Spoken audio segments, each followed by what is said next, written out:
নমস্কার এবং স্বাগত সবাইকে life and leisure by Arundhati and অরিজিতে নতুন একটি ব্লগে। আজকে আমরা আপনাদের সঙ্গে ডিসকাস করতে চলেছি আমাদের মরিশাস ট্রিপে কোথায় কতটা খরচ হয়েছে এবং সুবিধা অসুবিধা এভরি ডিটেলস আমরা এই ব্লগে আপনাদের সঙ্গে শেয়ার করব। আজকের ডিসকাশনটা আমরা কয়েকটি ভাগে ভাগ করে নিয়েছি। প্রথমেই আমরা চলে যাব ফ্লাইটের বিষয়ে। ফ্লাইটের ক্ষেত্রে আমরা রাউন্ড ট্রিপ কেটেছিলাম ইন্ডিগোতে।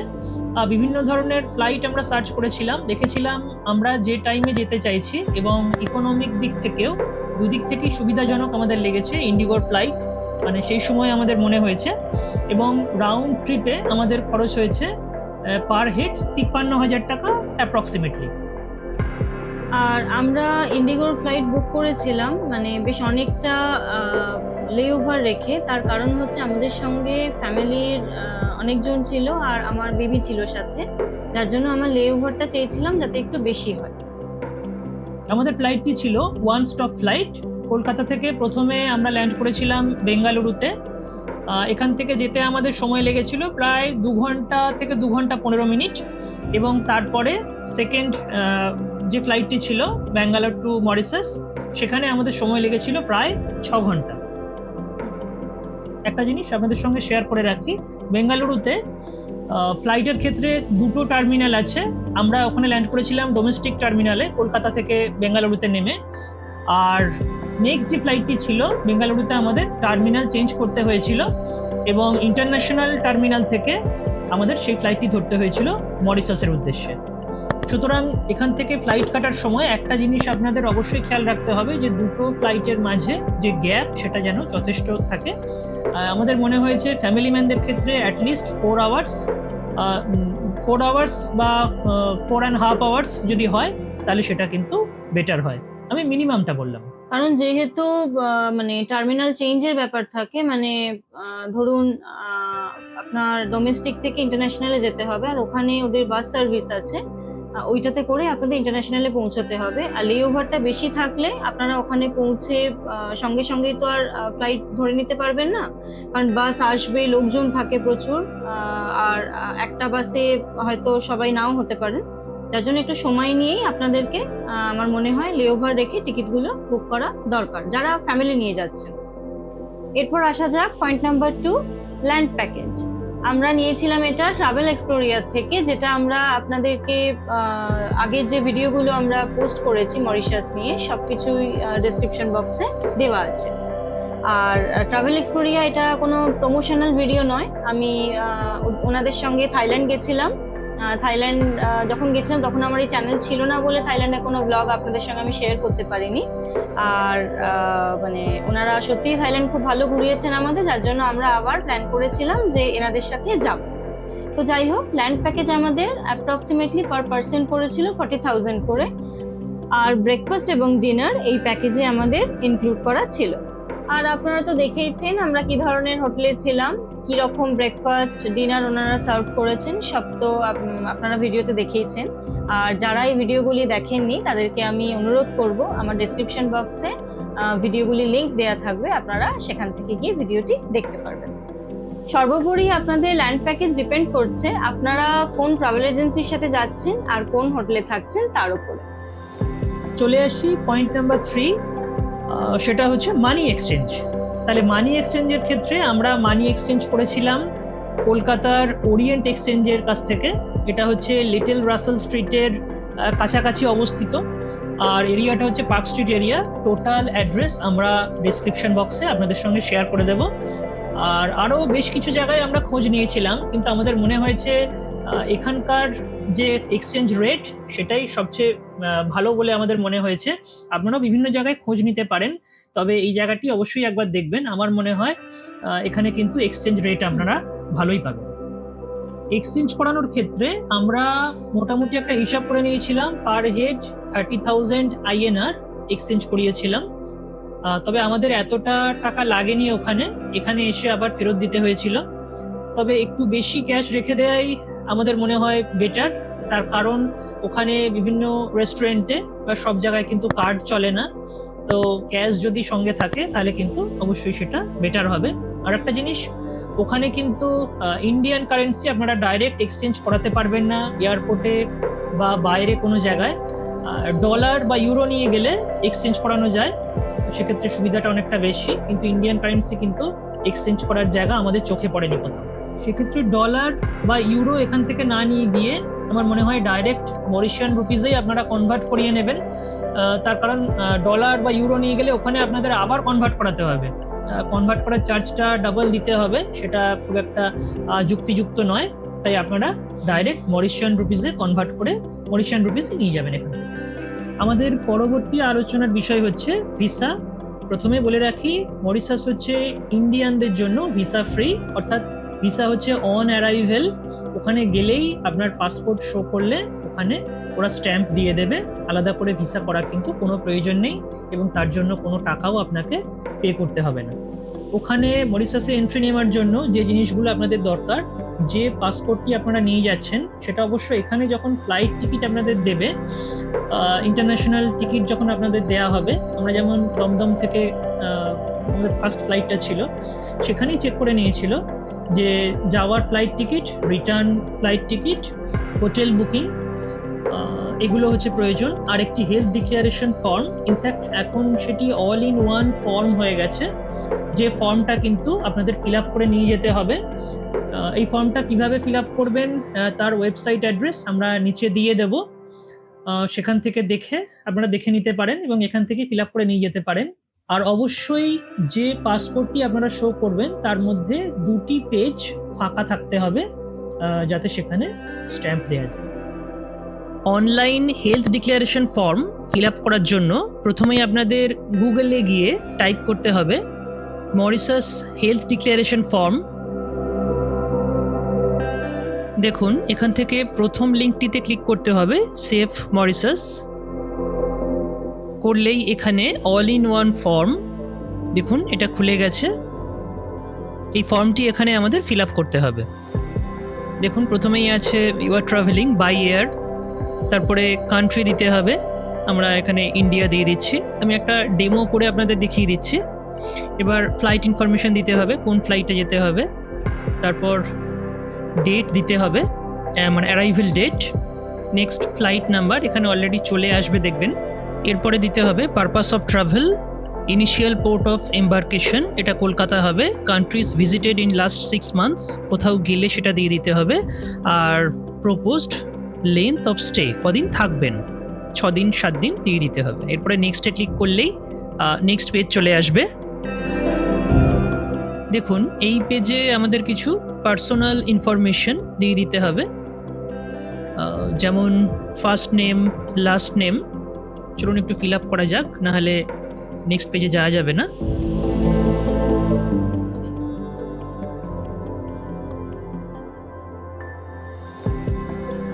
জেন্ডার, ডেট অফ বার্থ, এটা আমি একটা যে কোনো ডেট দিয়ে দিচ্ছি আপনাদের দেখানোর জন্য।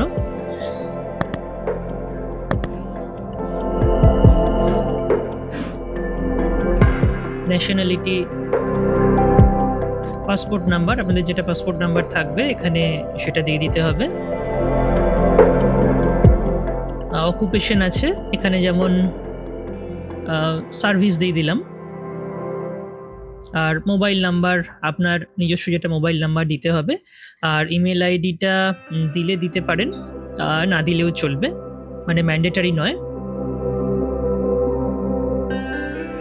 আর পার্মানেন্ট অ্যাড্রেস যেটা, মানে ইন্ডিয়ান অ্যাড্রেসটা এখানে ডিটেলসে দিয়ে দেবেন, মানে পাসপোর্টে যে অ্যাড্রেসটা লেখা থাকবে সেই অ্যাড্রেসটাই কিন্তু এখানে দিতে হবে। তারপর নেক্সটে ক্লিক করলে দেখুন নেক্সট ফর্মে অ্যাকোমোডেশন ডিটেলস, মরিশাসে কোথায় থাকবেন অর্থাৎ হোটেলের অ্যাড্রেস এখানে দিয়ে দিতে হবে, বা কোনো যদি বন্ধু বান্ধব থাকে তার অ্যাড্রেসটা এখানে দিতে হবে। আর ওই হোটেলেরই ফোন নাম্বার দেওয়ার জায়গা আছে, আর ইমেলটা ম্যান্ডেটারি নয়। নেক্সটে ক্লিক করলে ইমার্জেন্সি কন্ট্যাক্ট, এমন একজনের নাম দিতে হবে যিনি আপনার সঙ্গে যাচ্ছেন না, তার নাম আর মোবাইল নাম্বার, মানে এখানকার আর কি ইন্ডিয়ার, আর মেলটা ম্যান্ডেটারি নয়। তারপরে হেলথ কিছু অপশান আছে, যেমন ফিভার, জয়েন্ট পেন কিছু আছে কিনা, আমি এখানে সবগুলোই নো করে দিলাম, দিয়ে নেক্সটে চলে যাচ্ছি।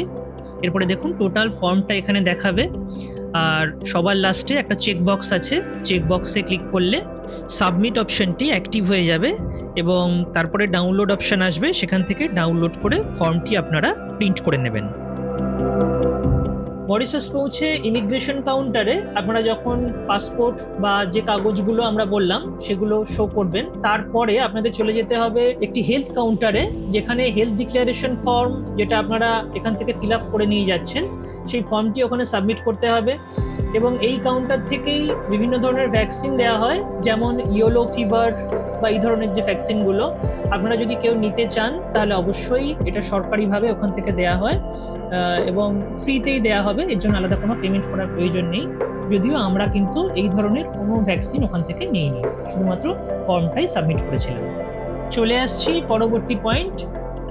এটাকে এক প্রকারের আমাদের স্ক্যাম বলেই মনে হয়েছে। ডে 3-তে আমাদের প্যাকেজ বুক করা ছিল ইলক্স সার্ফ ট্যুর।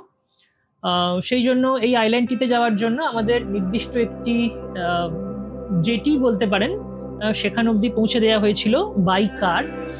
এবং সেখানে আমাদের ড্রাইভার, সেখানে পৌঁছানোর পর আমাদের ড্রাইভার আমাদেরকে নিয়ে গিয়েছিলেন পার্শ্ববর্তী একটি বুকিং কাউন্টারে। যদিও এটা আমাদের প্যাকেজের মধ্যে বুক ছিল, কিন্তু ওখানে যাওয়ার পরে আমাদেরকে আরও কিছু জিনিস অফার করা হয়, যেমন পার্শ্ববর্তী আরও কয়েকটি আইল্যান্ড ঘুরে দেখা বা তার সঙ্গে লাঞ্চ, এই সমস্ত কিছু জিনিস অফার করা হয় এবং বলা হয় যে আমাদেরকে একটি সেপারেট ছোট বোট দিয়ে দেওয়া হবে আমাদের ফ্যামিলির জন্য। আমরা ছিলাম 6+1, 6 জন অ্যাডাল্ট এবং 1 জন চাইল্ড। যে প্যাকেজটি আমাদেরকে অফার করা হয়েছিল সেখানে যে শুধুমাত্র আইল্যান্ড হপিং আর লাঞ্চ ছিল সেরকম না, তার সঙ্গে কয়েকটি অ্যাক্টিভিটিও ইনক্লুড করা ছিল। যাই হোক, বুকিং কাউন্টার থেকে ফেরার পরে আমরা দেখলাম যে আমাদের যে বোটটিতে তুলে দেয়া হচ্ছে সেখানে কিন্তু আমাদেরকে সেপারেট বোট দেয়া হচ্ছিল না, অনেকের সঙ্গে তুলে দেওয়া হচ্ছিল শেয়ারে। তা আমরা সেটার প্রতিবাদ করি এবং আমাদের সঙ্গে কিছুটা বচসা হয়ে যায়। এই প্যাকেজটির জন্য আমরা পেমেন্ট করেছিলাম 31,000 মরিশিয়ান রুপিস। তা আমরা সেখানে প্রতিবাদ করাই এবং সর্বশেষে পুলিশের ভয় দেখানো হয়, কিন্তু তারা আমাদেরকে এই পুরো ক্যাশ টাকাটা আবার ফেরত দিয়ে দেয়।